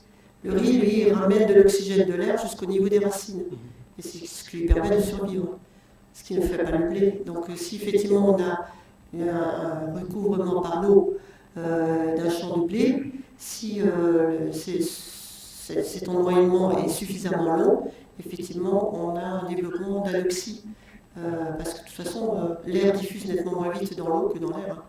Donc, on finit par avoir des conditions réductrices. Mais qui veut dire saturation en eau ne signifie pas forcément anoxie. Hein. Oui, on est bien d'accord. Oui. Mais quand même, en gros, on est quand même à la recherche d'amélioration de nos méthodes d'analyse de sol. Et au fond, la question que je me pose, c'est en quoi tout ça pourrait être utile pour... Pour les analyses de sol qui sont d'un côté, et l'intérêt effectivement de travailler sur la solution du sol, c'est qu'en fait elle enregistre automatiquement ce qui se passe dans le milieu. L'intérêt en fait d'avoir des réponses aussi précises, c'est que quand nous on faisait il y a 25 ans, 30 ans, je commence à avoir un peu d'âge aussi, quand on faisait des analyses des solutions des sols en faisant des prélèvements tous les 15 jours, toutes les 3 semaines, etc., on avait déjà des dynamiques, mais qu'on avait beaucoup de mal à interpréter, et c'est avec l'usage de ces instruments qui nous donnent des réponses au pas de temps horaire que l'on a vu effectivement des variations qu'on ne soupçonnait même pas, qu'on n'imaginait même pas. Donc il faut analyser les eaux, c'est ça? Les eaux en particulier, elles apportent des informations extrêmement précieuses sur le fonctionnement effectivement des sols agricoles de manière générale. Le tout, c'est qu'il faut avoir de l'eau. Alors j'avais une question maintenant pour Dominique Schwartz. Alors moi je suis du Perche, et on a des pentes comme ça, un peu, pas comme en Alsace, mais ça penche par endroits. Et alors, il y avait beaucoup d'érosion tout simplement parce que quand on labourait, du temps des chevaux, on ne labourait qu'en descendant la terre. C'était trop difficile de remonter la terre puisque les chevaux n'arrivaient pas souvent dans des terres argileuses, il nous fallait 3 à 4 chevaux pour tirer une charge. Et puis est arrivé le tracteur. Et bien là, on a remonté la terre. Et moi je dis que dans beaucoup de situations, on a non seulement on a limité l'érosion, mais certainement on a remonté de la terre qui était descendue. Qu'est-ce que tu en penses? Alors, c'est pas impossible. Il faudrait mieux que vous veniez ici parce que comme c'est enregistré, autrement on ne va pas vous entendre. C'est pas impossible. Ce que je peux te dire, c'est que c'est un système qui est totalement différent du système qu'on a dans les vallées vosgiennes. Ici, tu ne peux pas imaginer qu'ils élaboraient verticalement, enfin dans le sens de la pente. En raison de la forme des parcelles. Quand tu as des parcelles qui font parfois 15 mètres de large sur 500 mètres de long, mais 500 mètres de long en isohypse, hein, on laboure de façon isohypse. C'est-à-dire des préceptes d'agriculture relativement modernes pour éviter l'érosion. Mais ça n'empêche pas l'érosion. Ça n'empêche pas, c'est pas une érosion liée au ruissellement, à ce moment-là, c'est une érosion purement aratoire. Goldbar, donc sur lequel je me suis longuement attardé, c'est un endroit où tu as 85% de sable dans les sols, et du sable grossier. J'ai été une fois sur le terrain, bon, ça arrive, pas de chance, hein, il a dû tomber 70 mm d'eau ou 80 mm d'eau dans la journée, ce qui est quand même déjà pas mal. Mais le lendemain, c'était quasiment sec. Donc c'est des matériaux qui ne se prêtent pas forcément au ruissellement. Et malgré tout, on a des rideaux de culture qui font 1 mètre, 1 mètre 50 de haut. Je crois vraiment qu'il y a une part prépondérante de la charade. Et ensuite, bon, quand les néolithiques à l'arrière arrivent à des taux d'érosion de ce type-là, tu te dis qu'il y a quand même une fragilité intrinsèque du matériau. On est ici sur des leusses, donc ce n'est pas du tout les argiles lourdes du Perche qui sont quand même très agrégées. Et là, on est vraiment sur du matériau qui est très sensible à l'érosion. Mais c'est clair qu'en combinant techniques agricoles diverses et variées, en combinant caractéristiques du matériau et caractéristiques climatiques aussi, il ne faut pas l'oublier, on peut avoir des choses très variées en termes d'érosion. Si, autre question? Oui. Maintenant, on vous donne le micro.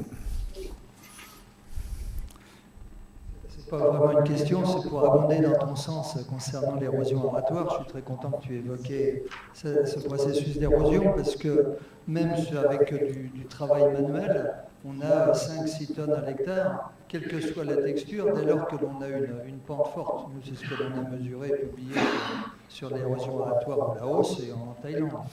C'est de l'ordre de 5-7 tonnes par hectare, donc ça correspond tout à fait à ce que tu as mesuré, si j'ose dire, au néolithique. C'est tout à fait compatible. Et je ne comprends pas du tout pourquoi des associations alsaciennes hurlent quand c'est facile à expliquer que dès lors que l'on travaille le sol un petit peu sur forte pente, les agrégats dégringolent la pente, c'est classique. Et pour arrêter les agrégats, il faut justement des rideaux de culture. C'est le principe de l'érosion aratoire, c'est que les agrégats s'arrêtent dès qu'il y a un obstacle. Et donc, d'avoir des rideaux de culture, ça permet effectivement de limiter l'érosion aratoire. Et un des principes, c'est de limiter la longueur de pente. Pour lutter contre l'érosion aratoire, c'est exactement ce qui a été fait dans tes rideaux de culture. Alors, deux réponses. La première, scientifique sur le processus dont tu parles, qui ont été mesurés aussi, si je me rappelle bien, par Meyerson au Congo belge à l'époque, où quand on travaille à la houe, effectivement, on descend énormément de terre. Et la houe, c'est toujours systématiquement du haut vers le bas. Je crois même qu'il avait fait à l'époque un petit film, entre guillemets, en prenant une photo par jour pendant 2 ans ou 3 ans, quoi, et qui montrait en fait vraiment comment le sol descend. Alors ensuite, la réponse en ce qui concerne les associations, là on n'est plus du tout sur le domaine du scientifique, on est dans le domaine de l'idéologique. D'un côté, on a des agriculteurs qui disent, vous voyez bien, à l'époque préhistorique, ils érodaient autant que nous, on n'érode pas plus qu'eux, donc arrêtez de nous emmerder, pour parler vulgairement, malgré les lieux où je suis.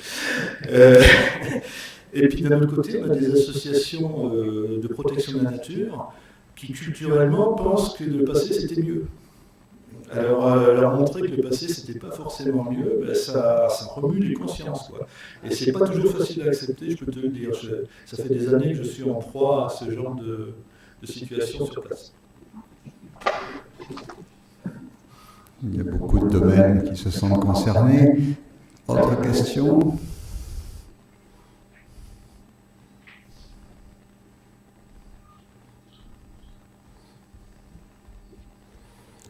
Oui, Michel Dron, section 1.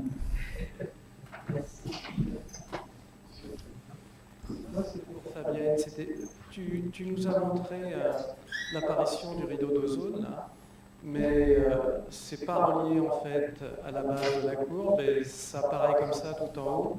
Et bon, forcément, c'est relié effectivement à l'activité oxygénique, mais je voudrais savoir si tu as plus de détails sur justement cette apparition de la couche d'ozone, en lien avec justement le développement de la végétation, enfin, d'un nouveau type de végétation, etc. En fait, la courbe d'ozone est effectivement déconnectée parce qu'elle part de zéro. Parce qu'en fait, il y a dans le schéma qui est présenté, en fait, il y a l'atmosphère et l'ozone qui nous intéresse, c'est l'ozone stratosphérique, donc qui est au sommet de l'atmosphère et qui est la réaction qu'il y a entre l'oxygène qui a dégazé dans l'atmosphère et les rayonnements cosmiques qui provoquent la synthèse de l'ozone. Alors l'intérêt de l'ozone, effectivement, du coup, ça filtre les UV et ça a protégé donc les surfaces continentales. Et ça, c'est avant le Silurien, donc ce qui a permis effectivement aux végétaux d'envahir les surfaces continentales. Parce que je pense, en tout cas, dans les traces qu'on trouve dans la littérature, mais c'est pas assez précis, c'est que en fait, la végétation, elle existait déjà sous des films d'eau, puisque l'eau également protège des rayonnements UV. Et donc, ça a permis effectivement aux végétaux qui vivaient dans l'eau de sortir à l'atmosphère. Sinon, ils étaient brûlés, tout simplement. Voilà. Et après, effectivement, ils se sont retrouvés sur des environnements qui n'étaient pas forcément, en termes de ressources. En tout cas, ce qui manquait au départ sur les sols, sur les surfaces continentales, c'est essentiellement la matière organique. Il y en avait un peu, mais pas suffisamment. Donc, il fallait l'introduire par la photosynthèse. Merci. Autre question? Non, tout le monde, oui. Malcolm Hadley. Les trois expositions, c'est tous les expositions basées dans la vie académique. Est-ce qu'il y a les approches, les techniques que vous avez développées, est-ce qu'il y a les techniques ou les approches qui ont été prises dans le secteur privé pour gagner de l'argent?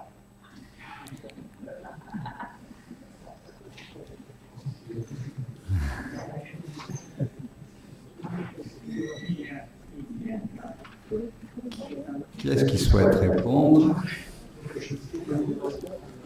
Oui. Et puis M. Schwartz ensuite. Oui, tout à fait. Parce qu'il y a une demande aujourd'hui en ce qui concerne les collectivités locales, l'aménagement du territoire, de préserver les ressources en sol et en eau.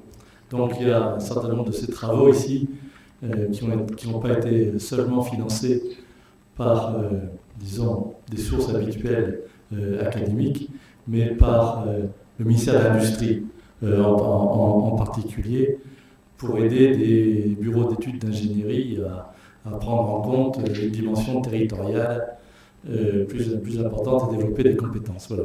Ça entre 2008 et 2011. Et maintenant, c'est en train petit à petit de déboucher. Et donc Fabienne Trollard a coordonné ce genre d'études. Donc, premièrement. Deuxièmement, ce qui a été fait en rizière a été fait en collaboration avec le Centre français du riz, donc avec les professionnels, etc.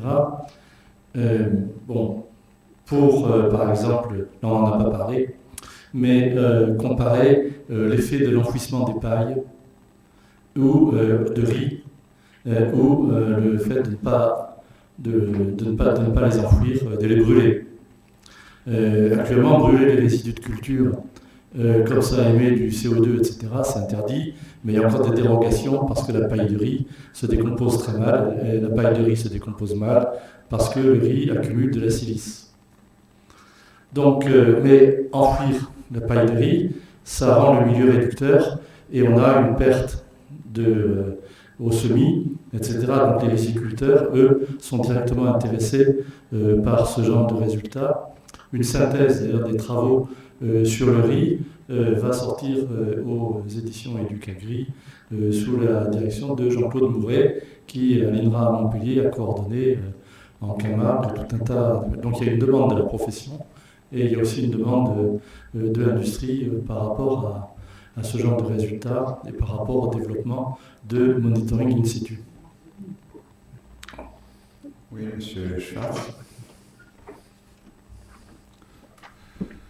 Alors, une réponse très circonstanciée. Avec le secteur privé, il peut y avoir un certain nombre de travaux qui sont financés dans le cadre de l'archéologie préventive. Mais là, ce n'est pas pour gagner de l'argent, c'est parce que c'est obligatoire. Quand il y a des aménagements qui sont sur plus de 3500 m², il y a de l'archéologie préventive qui est faite. D'abord des sondages et éventuellement des fouilles derrière. Et ça, c'est financé par le privé, quoi. Ensuite, là, je vais tout à fait dans le sens de Guillaume. C'est pas forcément le privé, mais c'est tout ce qui est aménagement du territoire. Les travaux que je vous ai montrés sur Absheim, donc cette toposéquence dans les Leuss, c'est un programme qui a été financé par l'Agence de l'eau. Alors c'est sur l'érosion, mais c'est l'Agence de l'eau qui finance, parce qu'eux, ils sont à l'aval, ils récupèrent dans les rivières les résidus de pesticides, les nitrates, les limons qu'il faut ensuite curer, etc. Et donc c'est eux qui ont financé ce travail. Et puis ensuite, il y a un autre secteur, effectivement, dans l'aménagement, c'est tout ce qui est, je dirais, gestion des milieux remarquables. Les réserves naturelles, les sites, etc. On est en train, petit à petit, de leur montrer que la structure et le fonctionnement des écosystèmes s'inscrit dans la durée. C'est-à-dire que la structure, la biodiversité, etc., ça ne résulte pas de 20 ans ou 30 ans d'usage, mais parfois de phénomènes pluricentenaires, voire largement millénaires. Donc de ce côté-là, ce n'est pas pour gagner de l'argent, mais c'est pour mieux gérer les milieux. Donc c'est quand même des économies. Monsieur Bourlès. Pour ce qui nous concerne, on est aussi dans le domaine, pour cette partie, puisque la technique que nous avons développée est la technique la plus sensible qui soit pour compter des atomes. Nous sommes sollicités dans le cadre également de l'aménagement du territoire et dans le cadre des énergies anciennes et renouvelables pour déterminer et participer aux précautions qu'il va falloir prendre lors des démantèlements des centrales nucléaires. Nous sommes sollicités sur les cycles biogéochimiques des éléments radioactifs relargués par les usines EDF nucléaires et le centre de retraitement de La Hague. Mais il y a aussi moult autres applications, et notamment en gestion des risques naturels, puisque cette technique permet par exemple de quantifier et de déterminer le fonctionnement d'une faille tectonique. Elle est capable de dater l'initiation et le développement de glissements de terrain. Donc nous avons été sollicités sur le glissement de la Clapière, nous avons été sollicités sur le glissement de Séchilienne. Et pour ce qui nous concerne, je suis dans un laboratoire de géosciences, mais notre technique est également extraordinairement employée par les industries pharmaceutiques pour faire des suivis de molécules marquées dans les différents organes et les différents processus métaboliques du corps humain. Voilà. Oui, Bernard Bourget. J'avais une question sur l'occupation des sols et l'érosion. On sait que les forêts, quand il y a des forêts, l'érosion est moindre. Quand il y a des prairies, le cas du Pays de Caux, je connais bien François Papy, quand il y a de la prairie, l'érosion est beaucoup moindre que quand le sol est laissé nu. Alors est-ce qu'on a là aussi des travaux sur des périodes plus longues qui montrent les niveaux d'érosion selon les occupations des sols? Bonne question. Oui. Bon, peut-être que Christian Valentin aura des réponses bien meilleures que les miennes. Je peux vous dire qu'en Alsace, pour le moment, on n'en est pas encore là, quoi. On n'a pas suffisamment d'observations pour pouvoir relier l'occupation des sols à des taux d'érosion. Quand je vous dis qu'entre 5700 et 2700 en nos jours, sur 3000 ans au maximum, on a des taux d'érosion moyens, je ne peux pas vous dire derrière si pendant ces 3000 ans les sols ont été cultivés en permanence ou s'il y a eu de la jachère, ou de l'abandon, de la friche, etc. Je n'ai aucun moyen à l'heure actuelle de le savoir. Jacques, tu vois? Non. D'accord. Non. Quelqu'un peut répondre à la question de Bernard Bourget? Il est spécialiste de sciences du sol ici. Oui. La réponse a déjà été donnée, c'est que l'on connaît très bien les taux d'érosion en fonction des usages des sols. Il y a eu de très très nombreuses mesures qui ont été menées à la fois à l'échelle de parcelles avec les problèmes que tu as soulevés, mais aussi à l'échelle de bassins versants, où on caractérise quand même très bien les taux d'érosion, et on sait grosso modo que les forêts protègent bien le sol, mais pas les plantations. Je l'ai déjà dit à plusieurs reprises ici, et je continuerai à le dire, les plantations d'arbres à croissance rapide sans couvert érodent le sol. On vient encore de publier 2 papiers qui démontrent très largement. On a multiplié par 6 les taux d'érosion entre un système classique de défriche brûlis au large et par des plantations de teck, multiplié par 6 l'érosion, parce que le sous-bois est brûlé. Donc tout ça, c'est quand même très bien documenté à l'heure actuelle, et c'est vrai que la prairie protège très bien le sol. Alors, pour les temps longs, tu ne l'as pas évoqué, mais je sais que tu connais bien cette histoire-là, c'est que on connaît en Europe, on observe en Europe de nombreuses ravines sous forêt à l'heure actuelle. C'est bizarre, parce que ça ne va pas ensemble. Et ce sont des des ravines, quand on étudie un peu la sédimentaux, justement par le carbone 14, etc., on s'aperçoit que ces ravines ont été formées au Moyen-Âge, justement lors des grands défrichements liés aux abbayes. Merci. Oui. Un commentaire sur ce point. Il y a 25 ans, 30 ans, on avait accusé les résineux d'acidifier les sols, etc. Et on a mis en place, en particulier au Mont-Lozère, sous la direction de François Lelong, qui est à ce moment-là à l'Université d'Orléans, des essais où on voulait voir l'effet de différents types d'occupations, prairies, résineux, feuillus, etc. Et trouver des bassins versants, toutes choses égales par ailleurs, comparables au point de vue géomorphologie, sauf que l'occupation du sol est différente, c'était très difficile. Donc c'était très difficile finalement de faire des comparaisons. Et ce qui nous manquait, c'était des techniques comme celle qu'a mise au point Didier Bourlas avec son équipe, c'est-à-dire que d'avoir le point zéro avant que l'homme ait anthropisé le bassin versant, de l'érosion à la fois mécanique et chimique. Moi, dans les Vosges, j'ai étudié l'érosion chimique, c'est-à-dire j'ai fait la différence entre la qualité de l'eau de pluie et la qualité de l'eau de source pour savoir ce qui partait en dissolution. Et j'obtenais 45 mm par 1000 ans, c'est-à-dire les mêmes types de chiffres sur une période d'une étude de 2 ans. Voilà, donc c'est réconfortant de se rendre compte que quand on intègre sur des périodes de milliers d'années, on a des choses qui sont exactement du même ordre de grandeur. Donc avoir un bassin versant témoin où l'homme n'est pas intervenu aujourd'hui, c'est quasiment impossible. Et le fait de pouvoir faire la mesure avec une méthode qui intègre sur un temps tellement long que l'influence de l'homme est négligeable, ben ça donne le point zéro exactement à l'endroit où on est. Donc on peut reprendre maintenant tous ces problèmes, l'influence de prairies, forêts, etc., en multipliant ce genre. C'est la ligne de base qui nous manquait par rapport au signal qu'on observe aujourd'hui. Oui. Parce que je voudrais bien savoir, c'est comment on peut faire la différence dans la dénudation totale entre le mécanique et le chimique. Moi, je suis plutôt du côté du chimique, c'est vrai. Je veux dire de ce qui part en solution, qui correspond à la formation des sols. Par rapport à ce que vient de dire Guilain, c'est quelque chose qui personnellement me perturbe. Il faut savoir que ces travaux que je vous ai présentés sur Porto Rico avec l'USGS, déjà, il a fallu qu'on aille aux États-Unis pour trouver des partenaires qui acceptent de faire le travail avec nous. Ces travaux ont été publiés il y a 30 ans. Et seulement il y a 2 ans, je viens de voir une étude qui a compris ce qu'on voulait faire et qui a réutilisé cette approche pour précisément quantifier l'influence de l'anthropisation sur l'évolution du taux d'érosion. C'est le temps de latence qui m'effraie. Voilà. Merci. Autre question? Non, les questions sont épuisées, donc merci à tout le monde pour ce débat.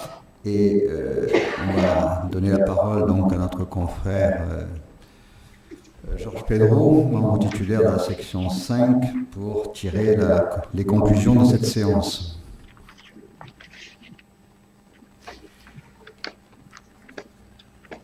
Monsieur le Président, mes chers confrères, mesdames et messieurs,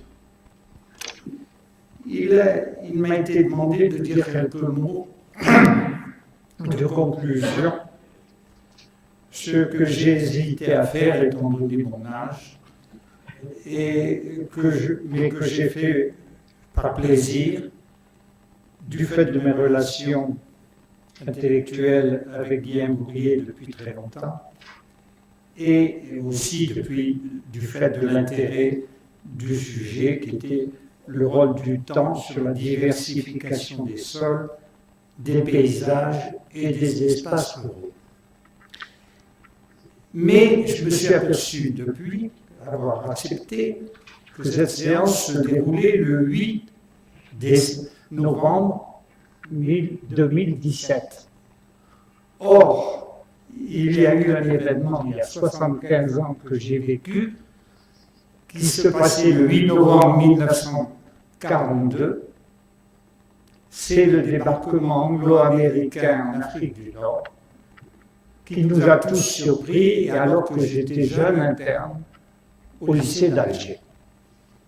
Et cet événement a été quand même extrêmement important, puisqu'il est à l'origine de la reprise en main de la Deuxième Guerre mondiale par les Alliés, et ce que Winston Churchill a qualifié comme étant non le commencement de la fin, mais la fin du commencement. Tout ceci se passait donc il y a 3/4 de siècle, aujourd'hui. Et je ne pouvais pas imaginer dans l'atmosphère un peu agitée du moment que j'aurais à intervenir 75 ans après, jour pour jour, devant notre compagnie, alors que déjà tant des contemporains ne sont plus de ce monde. Veuillez m'excuser pour cet aparté qui est, sans être lié directement au temps, fait appel aussi quand même au temps, mais au temps court. Certes, celui d'une vie qui devient à notre époque longue, et même peut-être trop longue, vis-à-vis des changements s'opérant sans cesse à très grande vitesse autour de nous, et qui souvent prônent aujourd'hui l'inverse que ce qu'on nous inculquait au cours de nos jeunes années. Ce que vous comprenez est tout à fait déstabilisant pour la fin d'une vie. Ceci étant, continuons à laisser le temps au temps, comme disait souvent mon maître de la Sorbonne, le grand géologue Jacques Bourcard, et essayons de boucler notre passage ici-bas en nous appuyant plus sur l'espérance que sur l'expérience. Ceci étant, revenons au thème précis de cette séance dont je ferai un certain nombre de commentaires. Il a très longtemps dans le sens de la durée, et sans aller jusqu'à l'éternité, comme prônait Saint-Augustin, qui est aussi un homme de l'Afrique du Nord. Et Donc le rôle du temps, je vais vous faire quelques commentaires sur le rôle du temps, sur la vie de la surface de la planète, qui se fait sous l'influence de deux choses, la mise en jeu des forces naturelles et d'autre part l'action des hommes. Or, ces interventions ne se font pas à la même échelle de temps. Les forces naturelles ont joué, en effet, depuis la nuit des temps. Et elles correspondent au temps long, profond, qui est celui de la géologie, des centaines de millions d'années, bien qu'elles arrivent aussi à se produire sous nos yeux lors de catastrophes naturelles. Quant à l'action des hommes, celle-ci se déroule au plus depuis quelques milliers d'années, comme vous l'avez vu dans la séance, et correspond au temps court de l'histoire. Ceci étant posé, que nous apportent ces différentes échelles de temps quant à la connaissance de l'état actuel de la surface de notre planète? D'abord, commençons par les forces naturelles. Elles ont joué essentiellement sur l'histoire de la Terre en faisant intervenir deux sortes d'événements.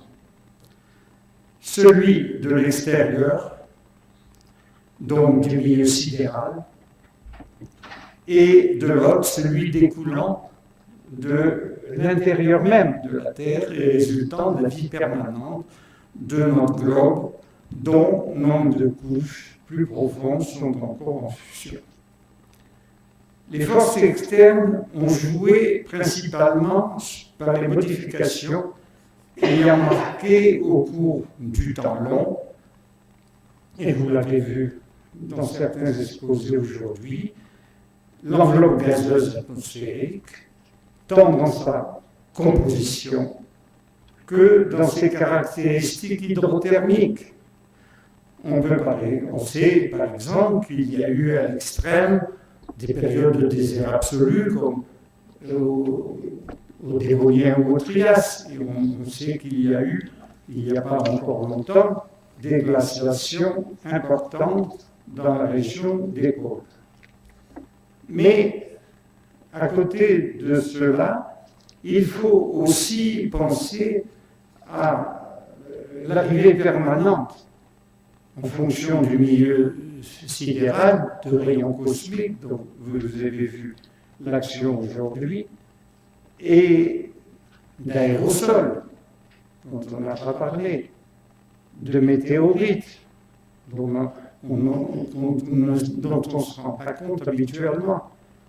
Bien que dans certains cas, il s'est agi d'astéroïdes géants et dont l'impact a pu jouer un rôle considérable sur notre Terre. Et on dit par exemple que celui qui est tombé au Yucatan il y a 65 millions d'années, à la vitesse de 72 000 km/h, pourrait être à l'origine de la disparition des dinosaures dont on nous a parlé tout à l'heure. Quant aux forces naturelles d'origine interne, elles se manifestent de différentes manières, soit séismes, tsunamis, éruptions volcaniques, qui se produisent de façon brutale, donc catastrophique. Il suffit de penser ici, par exemple, aux vastes paysages qui sont occupés par des effusions volcaniques dans certaines régions du globe. Je pense en particulier au Décan, je pense au Paraná au Brésil et à la Sibérie, à l'Est Sibérie. Mais il y a aussi des manifestations lentes qui, à la longue, ont produit de grandes modifications, la dérive des continents, les phénomènes d'érosion, la modification du niveau des mers, etc. Alors maintenant, venons-en au rôle qu'a pu jouer l'homme en se superposant aux forces de la nature. Et son action s'est manifestée essentiellement de deux manières. Soit en modifiant l'état et la structure des paysages naturels, soit en perturbant les cycles biogéochimiques lors de l'usage des terres. Dans le premier cas, l'homme a été amené, après le défrichement, donc les sartages, à procéder à diverses opérations telles que l'épierrage et l'édification de murs, l'aménagement de terrasses, le remodelage des terres et enfin la destruction des haies en vue du remembrement, dont l'origine, je vous le rappelle, vient de la remise en état des régions entièrement dévastées dans le nord de la France lors de la guerre de 14-18. Dans le second cas, en dehors des zones mises en culture et sujettes à l'exportation donc régulière des récoltes, l'homme a de tout temps été amené à faire des prélèvements dans des espaces naturels. C'est ce qui s'est produit dans les zones forestières de nos régions tempérées, où on laissait les animaux se nourrir dans les bois, la glandée, ou bien en prélevant la litière pour l'étaler sur les sols agricoles, c'était le foutrage, ou encore en ramassant des feuilles pour nourrir les animaux et feuillage. Et enfin, en recueillant les rémènements pour se chauffer. Il en est résulté avec le temps un appauvrissement généralisé de sols naturels qui étaient au départ déjà pauvres. Alors de cet ensemble de données, il résulte que le temps joue un grand rôle dans l'individualisation des différents sols représentés aujourd'hui à la surface de la planète, et ceci permet dès lors, d'une part, de compléter la doctrine pédologique initiale de Khrouchtchev, et d'autre part, d'étendre la théorie de l'épuisement des sols de Boussingault à des sols non cultivés, avec toutes les conséquences. Alors, ce sont ces deux leçons, avec toutes les conséquences agronomiques qui sont encore pas assez suffisamment perçues aujourd'hui, qui nous permettent de conclure cette séance. Il est clair que les sols de la Terre sont très diversifiés et qu'il faut de nos jours faire intervenir le temps pour comprendre la situation pédologique actuelle de notre planète. Certes, il existe des conditions bioclimatiques actuelles qui conduisent à envisager une zonation pédogénétique latitudinale depuis les pôles jusqu'à l'équateur. Mais cela ne suffit pas à comprendre la nature des sols de la planète tels qu'ils se présentent aujourd'hui. Il faut aussi faire intervenir le temps si on veut faire jouer ce dernier. On constate qu'il existe grosso modo un âge moyen pour les sols de chaque zone latitudinale de notre globe.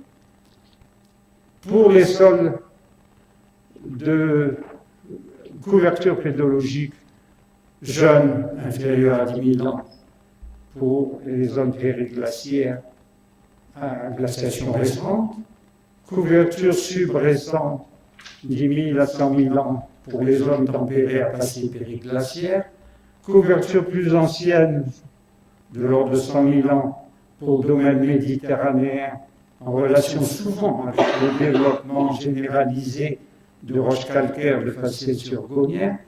Enfin, couverture latéritique supérieure à 1 million d'années et du continent Gondwana au niveau des basses latitudes intertropicales. Naturellement, je précise que dans chaque zone, il peut y avoir des sols jeunes et aussi des sols reliques. Le meilleur exemple en France, c'est le cas des bauxites de Provence. Donc, il résulte que les sols de la planète ont bien des âges différents, en fonction de la latitude, et qu'ils sont d'autant plus vieux qu'on se dirige vers les basses latitudes. C'est ce qui fait la difficulté d'application en dehors des zones périglaciaires de la doctrine stricte de pédologique née en Russie à la fin du XIXe siècle, de Koutchaïev, et de conception essentiellement actualiste. On s'en est rendu compte dès l'étude des sols méditerranéens. Et je me souviens d'une remarque que m'avait fait un jour, quand j'étais jeune assistant, Gustave Dreno, qui a été à ce moment-là directeur de la station d'Antibes et qui a présidé cette académie, et qui un jour faisait une remarque, il me disait, mon jeune ami, n'oubliez pas que la pédologie de Koutchaïev ne marche pas en milieu méditerranéen. Bon, alors quand on passe dans les zones tropicales, n'en parlons pas, et c'est encore beaucoup plus difficile. Et c'est ce qui fait qu'on a été amené à présenter d'autres écoles d'analyse géopédologique qui tient compte à la fois de la longue durée et des changements climatiques associés au temps profond. Le second enseignement que je souhaiterais faire au cours de cette conclusion, c'est que plus les sols sont vieux, plus ils sont épuisés. Donc toute action biogéochimique de surface, dans toute action biogéochimique de surface, la perte en éléments chimiques est inéluctable, même si elle est contrée partiellement par le cycle biogéochimique. Et celle-ci est d'autant plus marquée que cette évolution dure depuis plus longtemps. La démonstration la plus appuyée de cet état de choses a été faite lors de la mise en valeur au début du XXe siècle des terres latéritiques d'Australie méridionale, où le climat permet le développement d'une certaine agriculture, le climat actuel. Et c'est là que sont apparues des carences animales, des troupeaux de moutons développant des malformations inconnues jusque-là et manifestant en outre une maladie de la laine dénommée styliwood. Or, de quoi ceci résultait? Eh bien, d'une carence en cobalt, ce qui est tout à fait exceptionnel, mais qui est en rapport avec l'appauvrissement généralisé de ce genre de territoire dû à la longue action des phénomènes de surface. En définitive, la leçon principale qu'il faut retenir de cette séance, et je n'oublie pas le temps court du rhizome, mais c'est que, indépendamment de l'intervention des hommes, qui est souvent présente à notre époque, il s'agit de ne jamais oublier le rôle du temps long, le temps profond, le temps de la Terre, lorsqu'on étudie la surface de notre planète. Surface qui est d'autant plus précieuse que c'est la seule dans l'univers jusqu'alors à contenir des végétaux, des animaux et des hommes. À une époque où on vit essentiellement dans l'actualité, si ce n'est dans l'instantanéité, il est sans cesse indispensable de placer les évolutions dans leur contexte historique et de savoir, comme le rappelait le grand historien Pierre Chourneux, accepter le poids physique du passé. C'est aux institutions académiques, fortes de la sagesse qui leur est reconnue, d'aider les hommes de notre temps à ne pas oublier ce genre de message. Et c'est ce que nos conférenciers ont tenté de faire pour vous en ce jour. Il faut donc les remercier bien vivement.